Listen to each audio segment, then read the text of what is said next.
Good people of Cyrodiil. It's hard to believe how much time has passed since the release of Skyrim, let alone Oblivion or Morrowind, but simply saying those names aloud causes some to break down, reinstall, and then begin a whole new adventure in their favorite Elder Scrolls title.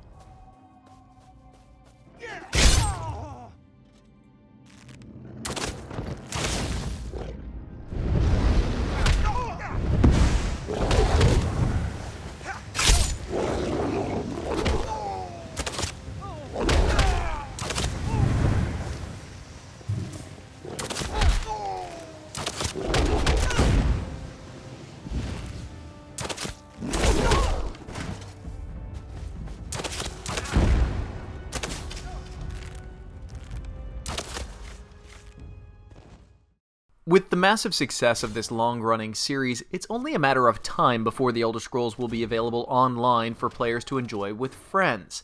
That waiting time is almost over.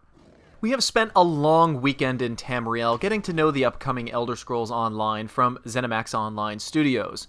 We did our best to try as much as we could with the game to bring our experiences to you. It is the year 582 of Tamriel's Second Era, and you begin your online life in death. Or perhaps undeath.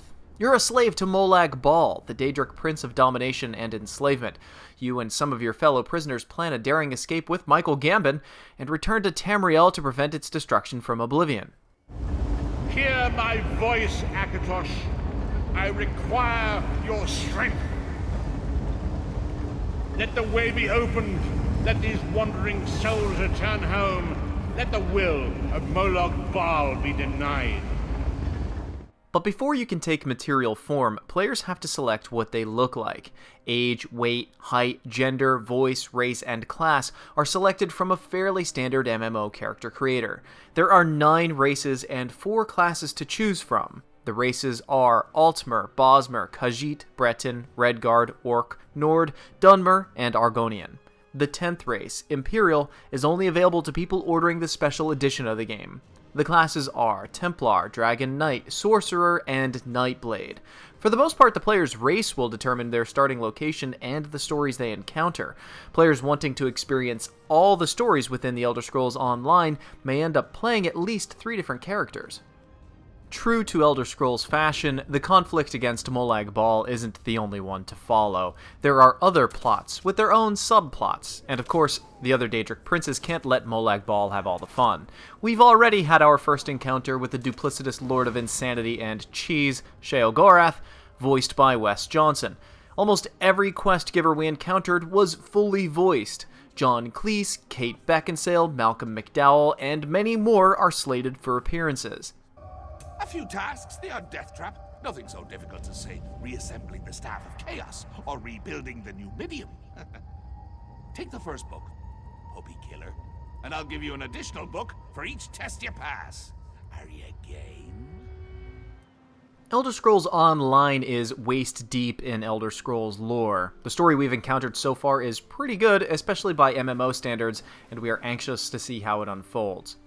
Combat can be controlled in either first or third-person point of view. Both viewpoints are effective for ranged and melee combat, so it's up to the player's discretion for which mode they want to use.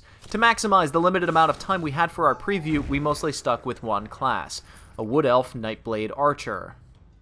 Archery attacks are mostly controlled with the left click. A quick left click fires a single arrow at weak strength, but holding down the left mouse button will charge the shot.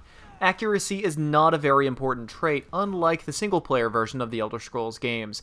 As long as your enemy is highlighted and is in range, your shots will find their mark. This disconnect is slightly jarring at first, because this type of combat is atypical for both MMOs and single-player games, but it didn't take long to warm up. Right-clicking and holding right-click will block enemy power attacks, and if timed correctly, will leave the enemy stunned for a few seconds. There is a very small hotbar that appears on the bottom of the screen during combat to hold 5 spells or special moves, 1 super move, and 1 slot for potions. Combat is quick, so you'll know early if you've gotten in over your head and you need to turn tail. Skills are refined by using them. Using special moves, weapons, magic, or by wearing a specific type of armor, light, medium, or heavy, players will gain levels within that skill. At the 4th level of that particular skill, progress is halted unless a skill point is spent to morph that ability, giving the player a tough choice as to which permanent perk they wish to apply to that tree. Certainly there will be players with similar spec builds, but this unique form of leveling should ensure plenty of room for diversity, and more importantly, allows gamers to craft their player how they see fit. Skill points are earned at the end of each level, but they can also be found by collecting sky shards, or by finishing specific quests. The quests show some great growth for the MMO genre. Some towns may be under siege when you discover them. As you progress and push the story further, you can help lift the siege and bring the town to peace again. Sometimes this is accomplished through instances, but other times not.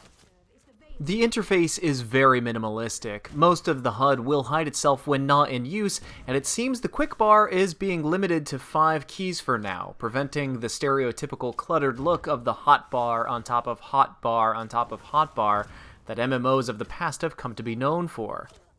The game isn't pushing any boundaries for the PC, but it still looks wonderful with some great lighting effects, good use of light and dark, and well thought out environments. Skulking through and around Ayleid and Dunmer ruins, and attacking Oblivion gates and stealing their sigil stones gives a sense of nostalgia for Elder Scrolls enthusiasts, but there are plenty of new places and settings to discover along the way. Though we were mostly playing on the small island of Auradon, it was still big enough to want to quick travel every now and again to maximize our time. We are anxious to see more locations and take in the dynamic environments that Tamriel has to offer. In terms of art direction, Elder Scrolls Online eschews the more realistic look of Skyrim and finds a happy medium somewhere between Western and Japanese role-playing character models.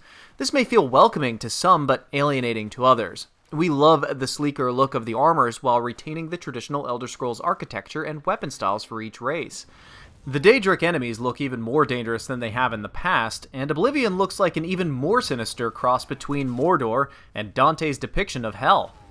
Crafting and enchanting can be somewhat overwhelming to newcomers. It's not as simple as other games within the genre, but it definitely shows a lot of potential. Enemies and animals can drop leather scraps, and iron nodes can be found along the coastlines. Those materials can then be extracted and turned into leather sheets and iron ingots, which can be used in creating weapons and armor. Conversely, any weapon or armor found in battle can be broken down for materials. The more you craft, the more crafting options become available to the players. But during our brief time with the game, we weren't able to delve too deeply because crafting materials were on the shorter side of supply, which makes us wonder if it's possible to create and level up a pure crafting character without having a warrior to act as a monetary sponsor. While Jeremy Soule isn't back to compose the entirety of the soundtrack, the music is still unmistakably Elder Scrolls. It uses an auto-generated track mixer as players enter and leave areas or combat to keep the music as fresh as possible, as long as possible. We have had our fair share of cutting down different types of baddies, of exploring various terrains, and hearing different denizens of Tamriel tell their story, but we haven't had a chance to meet anyone else in open battle. Our multiplayer preview of Elder Scrolls Online is hopefully coming soon. The Elder Scrolls Online is slated for release on April 4th, 2014 for the PC, and sometime in June for PlayStation 4 and Xbox One, with an entry price of $59.99 and a $15 monthly fee after the initial month.